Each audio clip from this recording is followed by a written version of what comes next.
గత ఎపిసోడ్లో మనం చూసాం. సమ్రాట్ తన మంచంపై సుహానిని నిద్రిస్తుండగా చూశాడు. ఇది చూసి అతడు కోపంతో ఊగపోయాడు. వాట్ ది హెల్? నీవు ఇక్కడ ఏమి చేస్తున్నావు? అని అరిచాడు. సుహాని కూడా అదే టోన్లో అతనికే తగనట్టుగా స్పందిస్తూ అంతగా అరవాల్సిన అవసరం లేదు. ఇది నా గది కూడా అని చెప్పింది. సుహాని మాటలు సమ్రాట్ మెదడును షాక్కు గురిచేశాయి. ఇంతవరకు ఎవరూ అతనితో ఇలా మాట్లాడలేదు. ఎవరూ అతని ముందు ఓపికగా ఊపిరి కూడా పీల్చలేరు. కాని సుహాని మాత్రం ధైర్యంగా అతని కళ్ళలోకి చూసి సమాధానం ఇచ్చింది. సమ్రాట్ కోపం ఏడో ఆకాశంలోకి చేరింది. మళ్ళీ చెబుతూ వాట్ది అని అరిచే ప్రయత్నం చేశాడు. కాని సుహాని మధ్యలోనే మాటలు తెంపుతూ నీ వాట్ ది హెల్ నీ దగ్గరే ఉంచుకో. కావాలంటే నీ హెల్లోకి పోవచ్చు. నాకు లెక్కలేదు. నన్ను నిద్రపోయనివ్వు అని చెప్పి కంబళితో తనను కప్పుకుంది. మిగతా కంబళిని కప్పుకొని పనుకుంటుంది. ఇప్పటికే సమ్రాట్కి ఒక్కొక్క అడుగునా షాకులు తగులుతున్నాయి. సుహాని ఇలా స్పందిస్తుందని అతడు ఊహించలేకపోయాడు. ఇంతవరకు మౌనంగా ఉండే సుహాని ఇంత ధైర్యంగా మాట్లాడటం అతడిని షాక్కు గురిచేసింది. సమ్రాట్ మళ్లీ కోపంగా ఎక్స్క్యూస్ మీ, ఇది నా బ్లాంకెట్ అని అన్నాడు. మళ్లీ సుహాని నిద్రను భంగం చేశాడు. సుహాని ముఖం బయట పెట్టి అబ్బా, ఎంతసేపటినుంచి నా అంటున్నావు? నా గది, నా మంచం, నా బ్లాంకెట్, నా ఆపి నన్ను నిద్రపోవనివ్వు మిస్టర్ కోపిస్టి అని మళ్లీ తన ముఖాన్ని కప్పుకుంది. ఆమె ప్రవర్తన చూసి సమ్రాట్ చిర్రెత్తిపోతూ హౌ డేర్ యూ, నన్ను మిస్టర్ కోపిస్టి అని పిలిచావా అని గొరిగాడు. సుహాని బ్లాంకెట్ లోపల్నుంచి ఏమైతే అదే చెప్పాను. మళ్లీ నా నిద్ర భంగం చేస్తే తాతయ్య గారికి చెబుతా అని చిన్న పిల్లలా ముద్దుగా చెప్పింది. ఆమె మాటలు విని సమ్రాట్ కళ్ళు బైర్లు కమ్మినట్లుగా అయిపోయాడు. మళ్లీ తాతగారి పేరు? ఇది విని అతడు ఇంకా ఎక్కువగా కోపపడ్డాడు. వెంటనే అక్కడినుంచి వెళ్ళిపోయాడు. సుహాని మాత్రం మళ్లీ నిద్రపోయింది. ఇదివరకే కోపంతో ఉన్న సమ్రాట్ తన రూఫ్టాప్ గదికి వెళ్లి పంచింగ్ బ్యాగ్పై పంచ్ల వర్షం కురిపిస్తున్నాడు. కాని ఈసారి అతని మెదడులో అనురాధ లేదు. సుహాని ఉంది. ఆమె ధైర్యమైన మాటలు ఉన్నాయి. అతను పంచింగ్ చేస్తూనే ఆమెకు నన్ను ఇలా మాట్లాడే ధైర్యం ఎలా వచ్చింది? ఎందుకు తిరిగి వచ్చింది? నాకు అస్సలు ఇష్టం లేదు ఈ అమ్మాయి. ఏమైనా చేయాలి అని తన మనసులో అనుకుంటున్నాడు. ఇంతలో రఘువీర్ గారు తన గదిలో రెడీ అవుతున్నారు. ఆయన ముఖంలో చిరునవ్వు. మనసులో అనుకుంటారు, సమ్రాట్, నేను నీ తాతని. నీ మెదడులో ఇప్పుడు ఏమి జరుగుతోంది నాకు బాగా తెలుసు అని అనుకున్నారు. కొంతసేపటి తర్వాత సుహాని నిద్రలేస్తుంది. ఒక ఆవలింత వేసుకుంటూ లేచింది. ఇప్పుడు ఆమె పూర్తిగా బాగుంది. విరాట్ను ఆమె తన జీవితం నుండి పాలు నుంచి ఈగను తీసేసినట్టుగా తీసేసింది. విరాట్ అలాంటివాడే. ఆమె లేచి బట్టలు తీసుకుని నేరుగా వాష్రూంకి వెళ్ళింది. అటు సమ్రాట్ కూడా ఆఫీస్కి ఆలస్యం అవుతున్నాడు. అతను రెడీ అవ్వాలి. ఒకసారి తన గడియారం చూసి తన గదికి వెళ్లాడు. సుహాని అక్కడ లేకపోవడంతో ప్రశాంతంగా ఊపిరి పీల్చుకున్నాడు. వెంటనే టవల్ తీసుకుని వాష్రూం దగ్గరకి వెళతాడు. కాని గేట్ ఓపెన్ అవ్వదు. లోపల సుహాని ఉంది. నీటి శబ్దం విన్నాడు. ఇది తెలుసుకున్న సమ్రాట్ మళ్లీ కోపపడ్డాడు. ఇది మళ్లీ ఏం సమస్య అని విసుక్కుంటూ కొద్దిసేపు పక్కన కూర్చున్నాడు. అతడు మళ్లీ నిలబడి గట్టిగా వాష్రూం డోర్ను కొట్టాడు. ఏ అమ్మాయ్, వినిపిస్తుందా?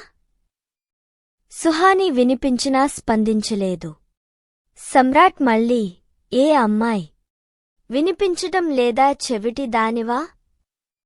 సుహాని మనసులో, ఇతను నన్ను ప్రశాంతంగా స్నానం కూడా చేయనివ్వడం లేదు అంటూ అదే టోన్లో, ఏమిటి? అని అనాధ్యాసంగా అడిగింది. సమ్రాట్, లోపల ఏం చేస్తున్నా? సుహాని, బాత్రూంలో ఎవరు ఏం చేస్తారు అని అంటుంది. సమ్రాట్ కోపంతో పళ్లను కొరుకుతూ, అది నాకు తెలుసు. కాని అంత టైం ఎందుకు తీసుకుంటున్నా? సుహాని, నాకు అంతే టైం పడుతుంది అని అంటుంది. సమ్రాట్ కోపంగా చెప్పాడు, నేను కూడా స్నానం చేయాలి, ఆఫీస్కి లేట్ అవుతోంది. సుహాని నిర్లక్ష్యంగా స్పందించింది, అయితే నాకెందుకు చెప్తున్నావు? నువ్వు ఎప్పుడో నిద్రలేశావు.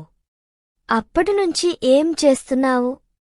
నాకింకా టైం పడుతుంది, నువ్వెక్కడైనా స్నానం చేయి అని చెప్పి షవర్ పూర్తిగా ఆన్ చేసింది.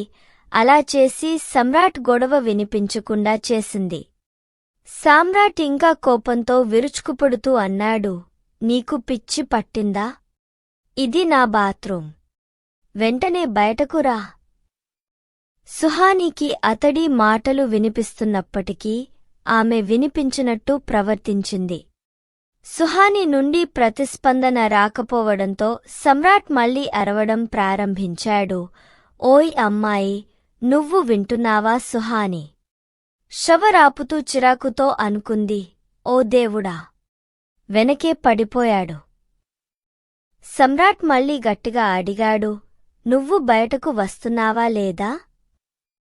ఈసారి సుహాని కొంచెం గట్టిగా, ముందు బట్టలు వేసుకోవాలా లేకపోతే ఇలా అర్థనగ్నంగానే రమ్మంటారా? అని అరిచింది. ఇది విని సమ్రాట్ ఒక్కసారిగా సైలెంట్ అయ్యాడు. తర్వాత అతడు వాయిస్లో కోపంతో చెప్పాడు, నువ్వు ఒక అసభ్యమైన అమ్మాయివి, నీకు ఏం మాట్లాడాలో కూడా తెలియదా? అంతలోనే తలుపు తెరుచుకునే శబ్దం వచ్చింది. సమ్రాట్ తలుపు దగ్గర ఉండగా సుహాని బయటకు వచ్చింది.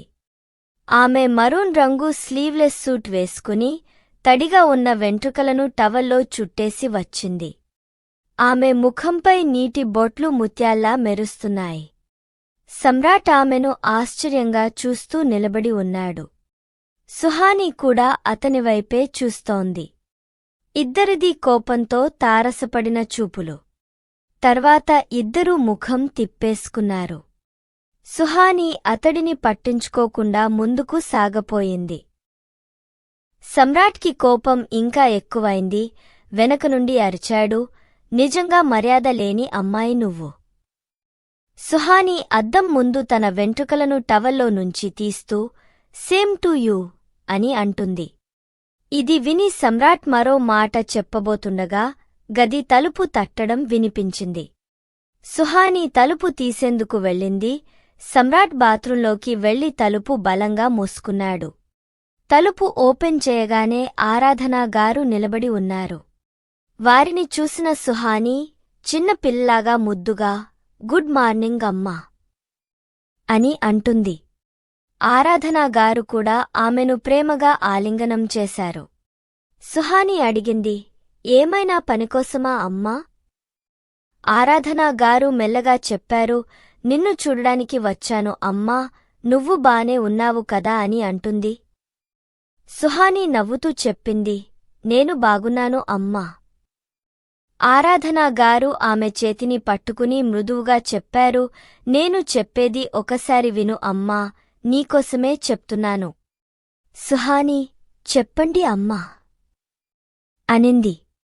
ఆరాధన ఆమెను లోపలికి తీసుకెళ్లి కూర్చోబెట్టి అన్నారు, నాకు తెలుస్సు, ఈ పెళ్లిని నువ్వు కూడా అంగీకరించలేదు, సమ్రాట్ కూడా, కాని పెళ్లి అయిపోయింది.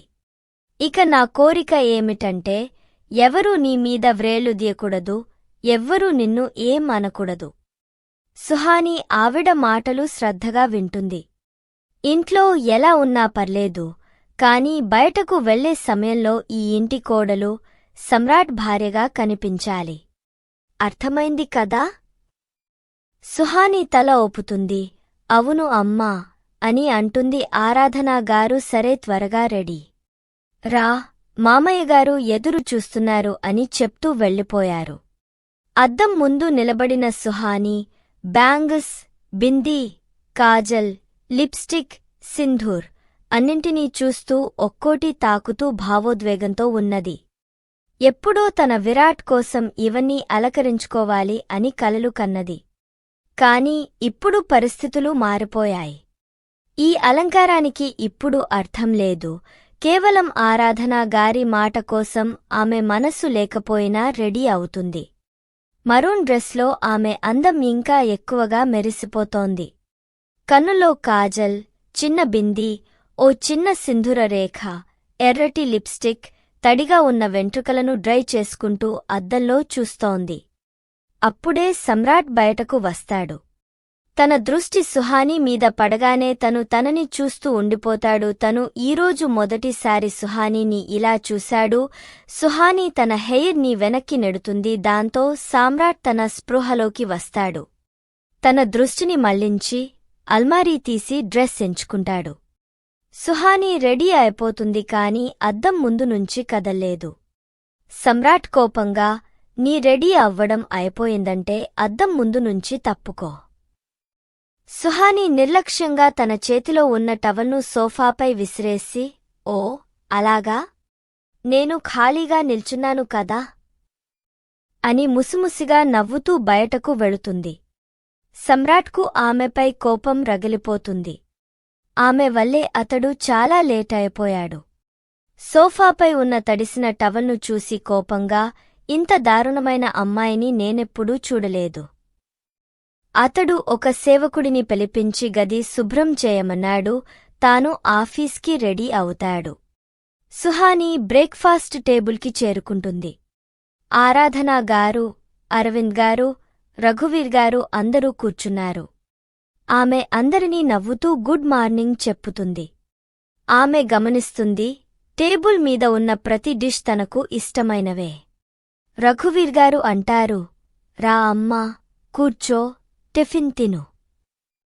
ఒక 5 నిమిషాల తర్వాత సమ్రాట్ బయటకు వస్తాడు. ఒకే రోజు సుహాని అతని జీవితం మొత్తాన్ని కలతపరిచింది. అతడు ఎవ్వరినీ పట్టించుకోకుండా నేరుగా బయటకు వెళ్తున్నాడు. అప్పుడు రఘువీర్ గారు గంభీర స్వరంతో అంటారు, సమ్రాట్. సమ్రాట్ వినాలనిపించకపోయినా అందరి ముందు మర్యాద కోసం ఆగపోతాడు.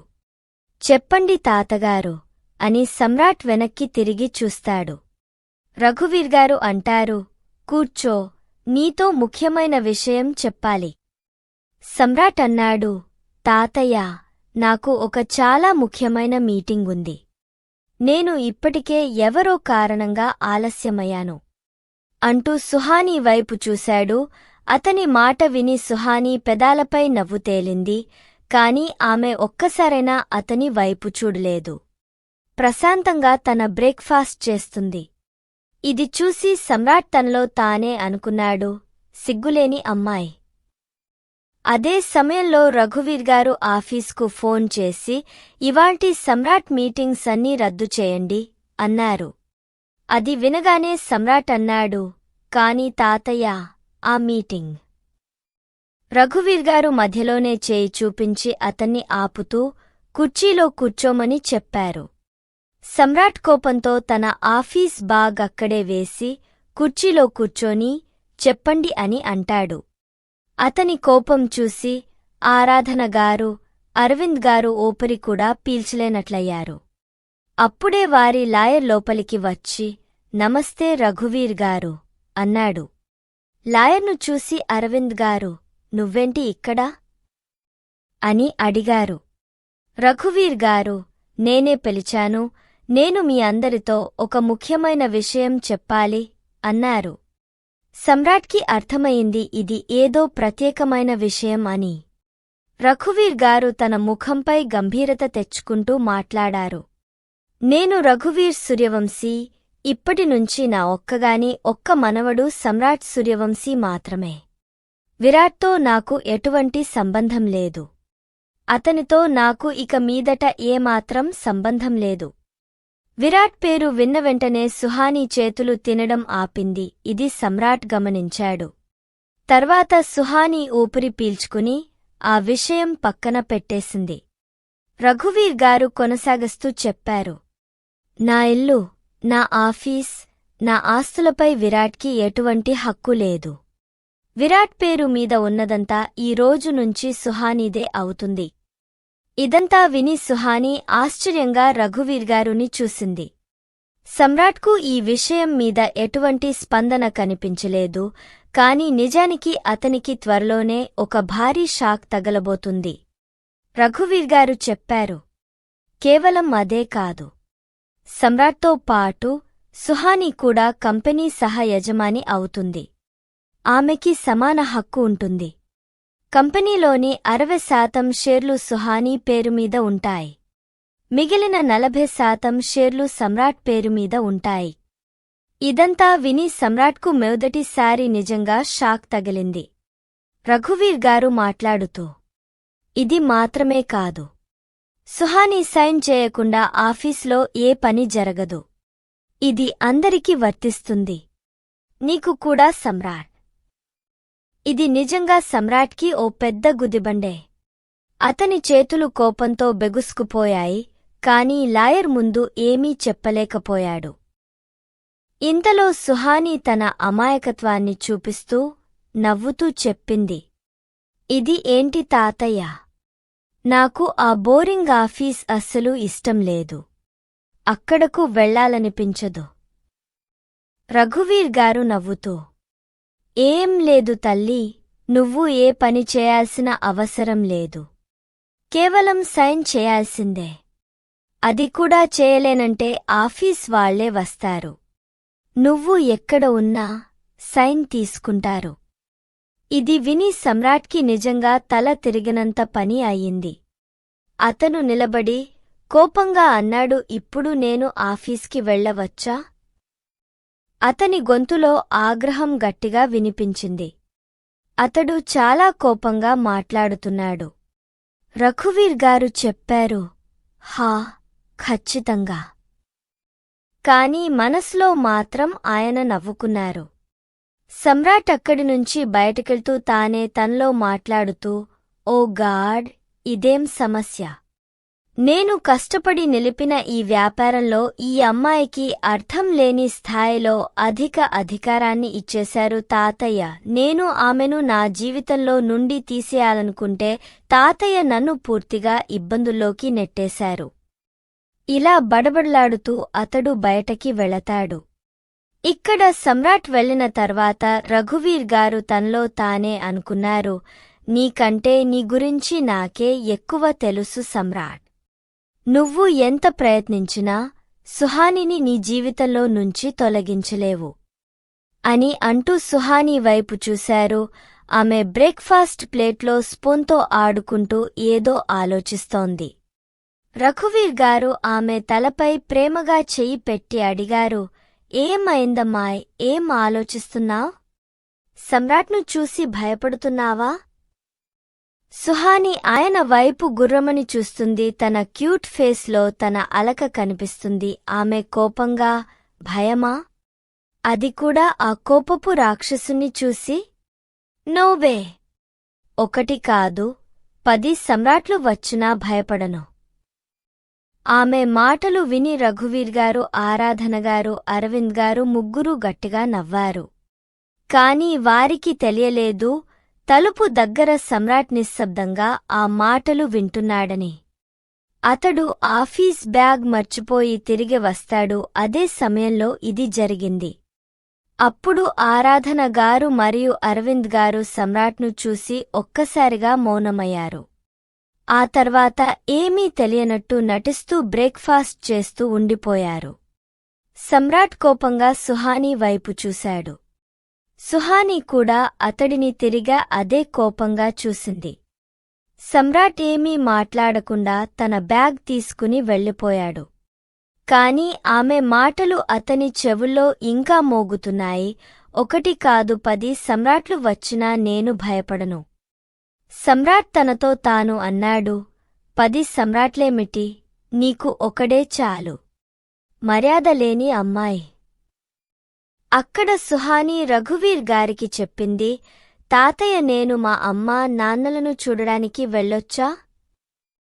రఘువీర్ గారు సమాధానం ఇచ్చారు, నీకు నచ్చినట్లే చేయమ్మా. ఎక్కడికి అయినా వెళ్ళు అమ్మా. నన్ను అడగాల్సిన అవసరం లేదు. వెళ్ళి తయారు అవ్వు అని అంటాడు. అప్పుడు ఆరాధన గారు అన్నారు, ఒక్క నిమిషం మామయ్య పెళ్ళయ్యాక సుహాని మొట్టమొదటిసారి తన ఇంటికి వెళ్తోంది. సమ్రాట్ ఆమెతో వెళ్ళకపోతే అక్కడ వాళ్ళు ఏవేవో అనుకుంటారు. రఘువీర్ గారు ఆలోచిస్తూ, నీ మాట కరెక్టే అమ్మా. మన కోడలు గురించి కూడా ఆలోచించాలి. దగ్గర వాళ్ళు ఏవైనా వింతగా మాట్లాడకుండా చూసుకోవాలి. నేను సమ్రాట్తో మాట్లాడతాను అని అన్నారు. ఆయన కాల్ చేసి స్పీకర్లో పెట్టాడు. కాని అప్పుడు సమ్రాట్ ఇప్పటికే కోపంతో రగిలిపోతున్నాడు. మొదట తాతయ్య గారి నిర్ణయం, తర్వాత సుహానీ ప్రవర్తన వల్ల రఘువీర్ గారు ఫోన్ చేయగానే అతడు చిరాకు గొంతుతో మాట్లాడాడు. చెప్పండి. అతడి స్వరం చాలు, అతడు కోపంతో ఉన్నట్టు తెలుస్తోంది. రఘువీర్ గారు చెప్పారు, ఎక్కడ ఉన్నా వెంటనే ఇంటికి రా. సుహానీ తన ఇంటికి వెళ్తుంది. ఇంకోసారి సుహానీ పేరు వినగానే సమ్రాట్ మండిపడ్డాడు. అతడు అరుస్తూ అన్నాడు, హా, నాకేమిటి, నన్నేం చేయమంటారు? ఎవరూ ఎక్కడికైనా వెళ్ళనివ్వండి, ఈ విషయంలో మీరు నన్నెందుకు లాగుతున్నారు? అతని మాటలు సుహానీకి వినిపిస్తోంది. రఘువీర్ గారు చెప్పారు, నువ్వు ఆ అమ్మాయిని ఎవరు అనుకుంటున్నావు? ఆమె నీ భార్య, ఆమెతో నువ్వు వెళ్ళాలి, అది నీ బాధ్యత. సమ్రాట్ కోపంగా అరుస్తూ, ఎన్నిసార్లు చెప్తాను? నేను ఆమెను నా భార్యగా ఒప్పుకోను, ఎప్పటికీ కూడా. నాకు ఆమెతో ఎక్కడికి వెళ్లే ఉద్దేశం లేదు. దయచేసి నా నుండి అటువంటి ఆశలు పెట్టుకోకండి అని అన్నాడు. అలా అన్నాక ఫోన్ పెట్టేసి తర్వాత ఫోన్ను పక్కన విసిరేస్తూ, సుహానీ, సుహానీ, సుహానీ విసుగొచ్చింది ఆ పేరును వింటుంటే అని అన్నాడు. ఇక్కడ సుహానీ ముఖం వాడిపోయింది. కాని సమ్రాట్ మాటలకి కాదు, ఆమెకు అవసరం అయితే అతడికి మంచి గుణపాఠం నేర్పగలదు. కాని ఆమెకు అనిపించింది, అతడు రాకపోతే తాను ఇంటికి వెళ్ళలేను అని. రఘువీర్ గారు ఆమె ముఖాన్ని చూసి, ఆరాధన, కోడలికి ఇంటికి వెళ్లే ఏర్పాట్లు చేయండి. సూర్యవంశీ వంశానికి తగనంత గౌరవంతో బయలుదేరాలి. ఆరాధనగారు, అరవింద్ గారు వారి ప్లేస్ నుండి లేచి నిలబడ్డారు. రఘువీర్ గారు సుహానీని చూస్తూ, సమ్రాట్ను ఎలా రప్పించాలో నీకే బాగా తెలుసు అని చెప్పారు. అలా చెప్పి అక్కడ్నుంచి వెళ్ళిపోయారు. ఆయన వెళుతూ సుహానీ పెదాలపై ఒక చిలిపి చిరునవ్వు వదిలి వెళ్లారు.